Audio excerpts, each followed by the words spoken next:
Les amis, bonjour, j'espère que vous allez bien. On se retrouve aujourd'hui sur la chaîne Réaction Gaming pour une review de l'épisode 1 de Chainsaw Man. Je sais pas si je le prononce bien, vous connaissez mon anglais, c'est pas très bien. Les amis, je sens qu'on est pas loin d'une très belle œuvre, très profonde, mais ce que je remarque, moi, quand je regarde cet épisode 1, je ne peux que penser à l'auteur de cette œuvre, qui pour moi, soit était vraiment en souffrance intérieure, il avait besoin de faire sortir quelque chose, parce que entre la volonté sanguinaire, entre la définition du monde comme il est présenté, entre la volonté d'aller chercher un rêve, de survivre, de se battre pour sa survie, et de toute la tristesse que ça engendre, parce que je veux dire, il n'y a pas de pitié, hein. De le petit chien tout mignon et tout, s'il faut le planter et le voir en sang, ils vont te le montrer. Donc déjà, cette œuvre-là, pour moi, n'est pas tout public. Je préfère le dire avant de commencer cette vidéo. Pour moi, on est sur du... Voilà, il y a du sang, il y a de la violence psychologique, il y a de la souffrance, voilà, et on se gêne pas sur découper de la chair pour découper de la chair. Donc cette œuvre-là, voilà, un démon, machin, pacte avec, entre guillemets, le diable, les démons, les trucs, c'est vraiment le côté sombre de la vie, ici-bas, quoi. Franchement, cette œuvre est la représentation du côté sombre de notre monde, j'ai envie de dire. Donc, il y a beaucoup de sagesse aussi qui sont envoyées dedans, et de tristesse qui va être évoquée, hein, j'imagine bien. Donc, l'auteur de cette œuvre-là a l'air d'être quelqu'un, je pense, qui profondément a de la tristesse à exposer, du moins interprète la tristesse de ce monde. Alors, on est sur une œuvre avec un jeune homme, un jeune mec, Denji, personnage principal, accompagné de son petit chien démon tronçonneuse Pochita, hein, avec un vrai petit nom mignon et tout qui est mis en avant. Denji, Devil Hunter, c'est-à-dire un chasseur de démons, qui est devenu chasseur de démons pour subvenir aux dettes de son papa, suicidé. Alors, on apprend dans cette histoire que son papa s'est suicidé dans le passé, donc le voilà aujourd'hui esclave, on va dire, d'une mafia, du marché noir, voilà, il est obligé de chasser des démons à l'aide de son petit démon chien tronçonneuse. Et déjà, il y a cette union qui existe entre le petit démon et l'homme chasseur de démons. Déjà, tu te dis, bon, il y a eu un lien, il y a eu un pacte, et on apprend dans cette histoire que le pacte qu'il y a eu, déjà, il y a beaucoup de pactes, hein. On est vraiment dans une histoire de l'humain qui pactise avec le démon, le diable, le truc, t'appelles ça comme tu veux, pour en arriver à obtenir quelque chose qu'il ne peut pas obtenir sans ce pacte. Mais il y a toujours cette part de sacrifice. Et j'ai remarqué vraiment que, on le voit, hein, du début à la fin, il y a le pacte avec le démon, mais d'un autre côté, on verra qu'à la fin de l'épisode, il y a aussi ce pacte avec l'humain. Tout fonctionne par pacte. Bref, notre personnage est de base un enfant qui est victime de cette vie, victime des dettes qu'il avait envers son père, donc il va devoir se diriger vers ce qu'il n'a peut-être pas envie, quelqu'un qui avait des rêves comme les autres, et dès le début de l'œuvre on nous le présente comme quelqu'un qui a vendu des organes de son corps pour survivre, pour subvenir aux dettes. Alors petite parenthèse, le papa suicidé, est-ce qu'on va pas apprendre par la suite que c'est un coup monté, etc. Ou est-ce que tout simplement, on va pas revenir sur l'histoire de son papa, on s'en fout, entre guillemets, et ce qui nous intéressera le plus, ça va être d'être sur, voilà, il est orphelin, c'est pour ça qu'il a cette vie, c'est pour ça qu'aujourd'hui, le mec est victime, et donc a des rêves qu'il a du mal à accomplir, étant donné qu'il n'a pas d'abri, que dans ses rêves, et ça aussi c'est une leçon pour nous, ses plus grands rêves, là où il est, c'est d'être accompagné d'une femme, c'est de pouvoir se faire des câlins, c'est de pouvoir manger, limite la promesse qu'il fait à Pochita, c'est de pouvoir un jour manger du pain de mie avec de la confiture. Vraiment, pour lui avoir plus que la norme, qui est sa norme à lui, mais pas la nôtre, c'est de pouvoir rajouter à son pain un goût, limite. Et son pain, on peut le considérer comme une vie, survivre, et rajouter cette confiture, c'est avoir le minimum qu'on peut donner à sa vie en plus qui lui, aujourd'hui sa vie ne sert même pas à vivre, mais plutôt à survivre. Donc le voilà aujourd'hui chasseur de démons, mais même en étant chasseur de démons, il s'en sort pas. Il s'en sort pas, les dettes sont trop hautes, et en plus il se fait escroquer, il se fait arnaquer, et il est vu comme un chien, mais vraiment, à un moment donné, il y a même un gars un mec avec qui il bosse, qui lui dit « Vas-y, mange cette clope, je te donne tel argent ». Vraiment, on voit la cruauté de ce monde, d'une personne à qui on fait faire ce qu'on a envie, étant donné qu'il n'a pas la puissance financière, qu'il est soumis à l'argent et à sa survie et à ses rêves, et le voilà lui aujourd'hui, qui malgré tout n'a pas avalé la clope, hein, il l'a mis dans la bouche. Et après, dès qu'ils sont partis, voilà, il a gagné 100 yens, il était content, il se dit, bon bah ce soir c'est cool, on peut manger. C'est vraiment une survie au jour le jour, et on met les choses en place comme ça. Comment il a rencontré le petit Pochita, son chien démon, parce que c'est vrai, tu te dis, le mec c'est un Devil Hunter, il est avec un petit démon. Pourquoi il l'a pas tué? Pourquoi? Ce petit Pochita, en fait, il l'a rencontré au moment où il était devant la tombe de son père, et il y avait le mafieux, donc peut-être le chef de son père, qui venait à dire bah tu vas rembourser les dettes de ton père, tu te débrouilles, je m'en fous, tu fais comme tu veux, sinon on vend tes organes, on va vendre ton corps, donc voilà. Soit tu survis et tu nous rembourses, soit on va te tuer, Et là, le mec sait pas trop quoi faire, il se retrouve face à ce démon, face à ce petit chien démon, donc celui qui deviendra Pochita, était blessé, il allait mourir, et il y a eu ce pacte qui a été fait. Tu bois mon sang, tu bois de mon sang. Alors là, c'est très glauque, hein. C'est très glauque le truc. Bref, il lui dit tu bois de mon sang parce que pour le démon, boire du sang humain le guérit, voilà. Il lui dit tu bois de mon sang et de l'autre côté, on va faire un contrat, je te protège, mais tu m'aides. Donc en gros là, tu m'aides grâce à tes petites compétences de tronçonneuse sur le pif. Et grâce à ça, il pourra chasser des démons, devenir Devil Hunter, travailler pour les mafieux et commencer à rembourser, etc., toutes ses dettes, tout en essayant de continuer à rêver. Mais même en chassant, etc., on l'escroque, il est déduit de ça, déduit du truc de nettoyage, déduit... Et ça, encore une fois, c'est le comparatif, c'est le parallèle à notre monde. C'est-à-dire que tu donnes ta vie au travail et tu en es l'esclave. Et tu le signes, ce pacte-là, pour en être l'esclave.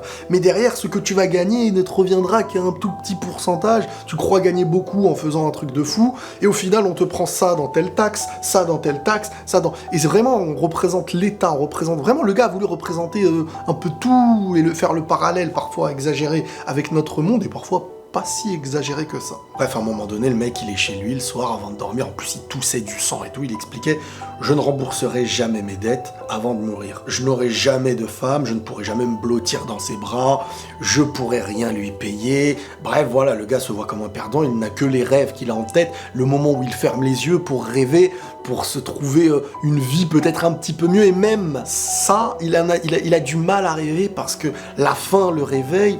Vraiment, on nous montre la plus haute galère et souffrance qu'un gars peut vivre actuellement, quoi. Il le dit lui-même à un moment dans l'épisode, « J'aimerais qu'on me laisse juste vivre mes rêves. » Et le problème, c'est que même quand il est en pleine nuit appelé, et c'est là qu'il derrière il va se faire trahir par les siens, entre guillemets, le mafieux, quoi. « J'aimerais simplement juste rêver en paix. » Le mec ne demande même pas qu'il puisse accomplir ses rêves, ou qu'on puisse lui donner quoi que ce soit. Le gars, dans son esprit, il est simplement dans l'idée de le laisser rêver.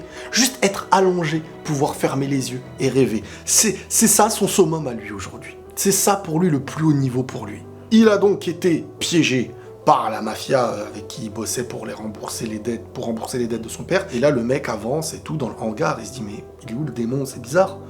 Et boum! Et là, c'est un peu choquant. Il se fait planter par derrière, lui et le petit Pochita. C'est vrai qu'on n'est pas toujours habitué à voir des petites bêtes mignonnes comme ça, dans des animés, dans des films et tout, se faire planter sans aucune pitié comme ça, en train de saigner et tout. Et là, on nous explique que son chef mafieux, il le dit lui-même, nous les mafieux, on veut gagner en influence pour se faire plus de blé. Et en gros, voilà, il a signé son pacte avec le démon zombie machin. Lui-même a été utilisé au final comme un esclave de son côté. Tout est esclave de quelque chose. Et comme on le voit, même le chef mafieux est devenu esclave d'un démon qui l'a transformé en zombie et qui derrière allait pour tuer notre Denji et Pochita. Et là, bon c'est violent, il se fait courser par des zombies, il se fait complètement planter partout, découpé clairement à la fin, et jeté dans la poubelle, et c'est là qu'il allait mourir.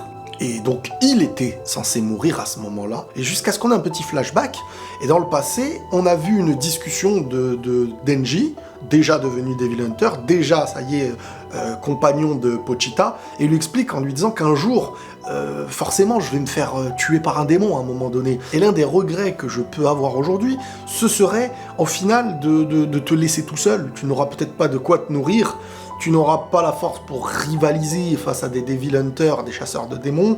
Donc au final, ce serait l'un de ses regrets. Et il lui a dit, tu pourrais, et il lui a donné l'autorisation que le petit démon puisse prendre possession de son corps, s'il peut lui permettre d'accomplir ses rêves, malgré qu'il soit mort et donc que le démon l'ait possédé, de pouvoir au moins vivre, mourir de vieillesse et d'accomplir un minimum son rêve. Et quand on dit son rêve, on sait très bien qu'on parle pas d'être en haut d'une colline avec piscine et un noix de coco, du jus de coco, du lait de coco, ou j'en sais rien.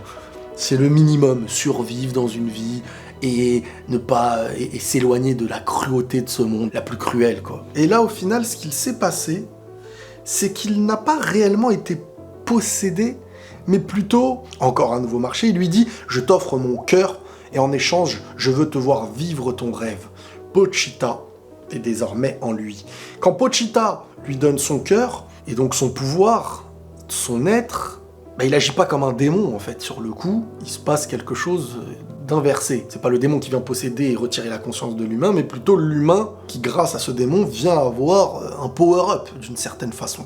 Et là, t'as ce petit démon, Pochita, qui nous montre que c'est un gentil, en vrai. Il demande que dans cet échange-là, normalement, dans un échange, tu demandes quelque chose qui t'avantage toi. Là, dans les deux cas, tout est fait pour offrir à l'autre.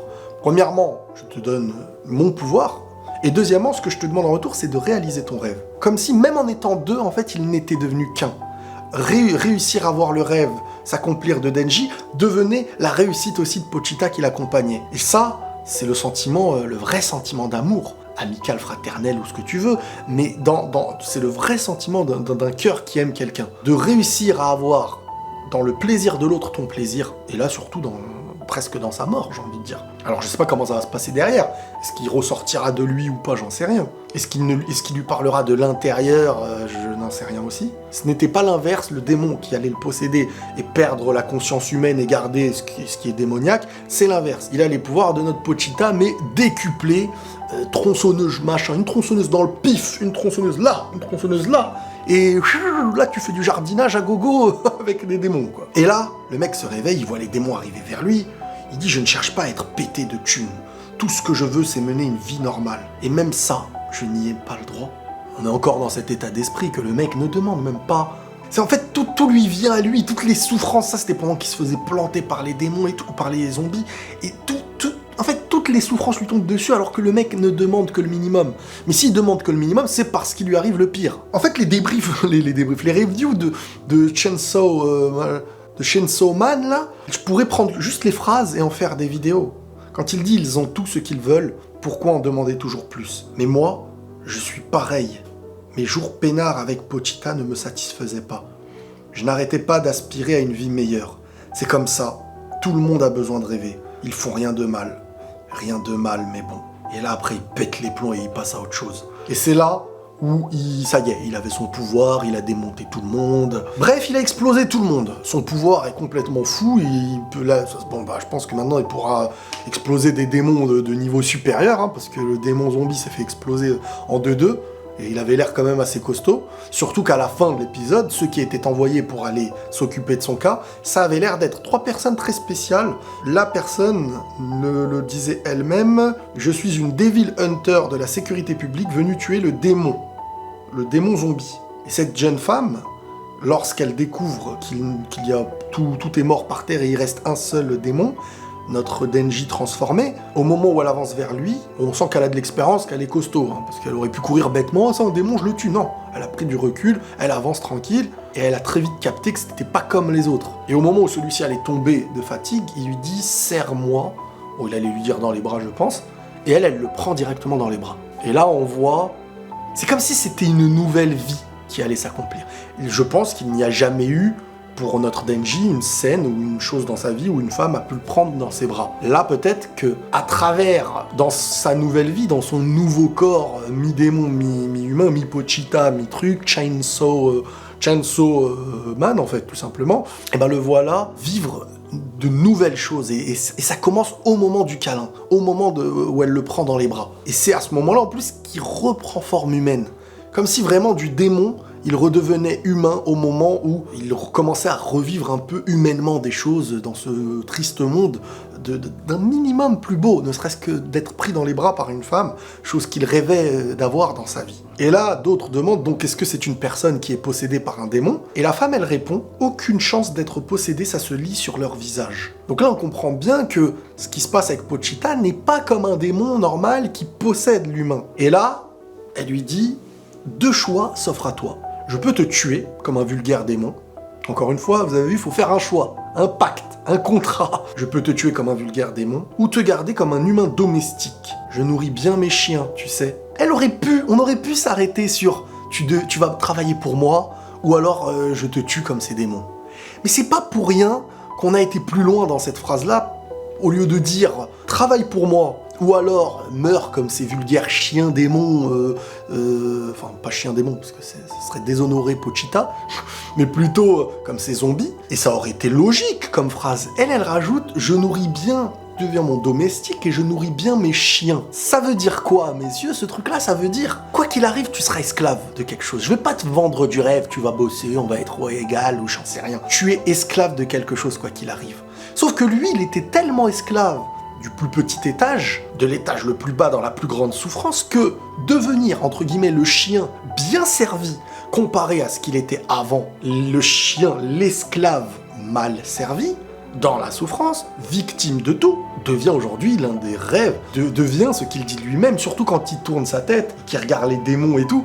Tu vois, j'ai trouvé ça beau, c'est-à-dire que ça évoque un peu ce que je vous dis, c'est cette comparaison entre être chien de quelque chose ou esclave de quelque chose. En gros, tu deviendras esclave, mais de ce que tu choisis, alors qu'avant, tu ne choisissais rien. Et le minimum qu'on peut donner à un être humain aujourd'hui, quand on dit « tu auras le droit à un petit-déj, mais tu seras mon chien », mais on va te regarder, on va se dire « mais jamais de la vie ». Le voilà, lui, aujourd'hui, à demander « qu'est-ce que j'aurai au petit-déj ». Le petit-déj, c'est vraiment le lien de l'accomplissement d'un début de son rêve, quand on le voyait tous les soirs avant de dormir, avec un bout de pain de mie et tout, on en a parlé avec la confiture tout à l'heure. Et là, elle lui a dit, au petit-déj, il y a du pain de mie, avec du beurre, de la confiture, de la salade, du café, un dessert. Et là, c'est comme si la promesse qu'il avait fait devant Pochita, et c'est comme si Pochita en lui, et Denji aussi, qui ne font qu'un aujourd'hui, se voyaient face à... comme si une porte du paradis presque s'ouvrait à leurs yeux, dans un moment où c'était presque la fin de leur vie. Et la confiture qui représente l'étage d'au-dessus, la suite du rêve, un nouvel étage à prendre, un nouvel étage dans cette vie où on était au sous-sol. Et là il dit, je ne pouvais pas rêver mieux. Le voilà donc totalement heureux de devenir esclave de ce qu'il a choisi, avec beaucoup plus d'intérêt et de choses qu'il avait avant. Et est-ce qu'en fin de compte, nous, dans notre monde, on n'est pas l'esclave qui a de la confiture, et que d'autres en dessous de nous, esclaves encore plus bas, nous voient avec une chance comme nous, on ne l'aperçoit pas, et on est tous esclaves de quelque chose. C'est comme ça, en tout cas, moi, que je le vois, et tout est fait par pacte. Tu as ça, mais tu perds ça, tu as ça, mais tu perds ça. Et c'est vraiment, pour moi, c'est pour ça que sur Terre, et là, j'englobe, je dépasse l'aspect d'une simple review d'animé, s'il n'y a pas de foi, s'il n'y a pas de spiritualité et tout, on n'est que esclave, et si on ne s'arrête qu'on ne vit que dans ce monde ici-bas dans notre tête et qu'il n'y a rien d'autre, on en devient déprimé, on en devient comme cette personne qui se voit utilisée par là, et qui même quand il veut être indépendant, se voit esclave de choses. On est devenu esclave de tout aujourd'hui, de la télé, des médias, des jeux.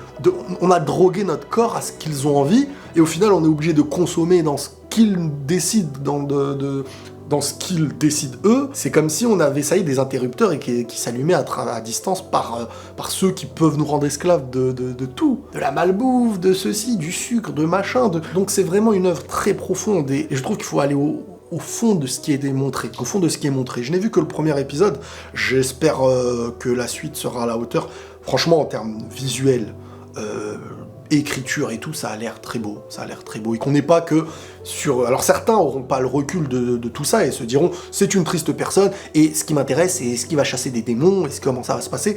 Pour moi, c'est plus profond que ça. Voilà les amis, prenez tous soin de vous, et la paix sur vous.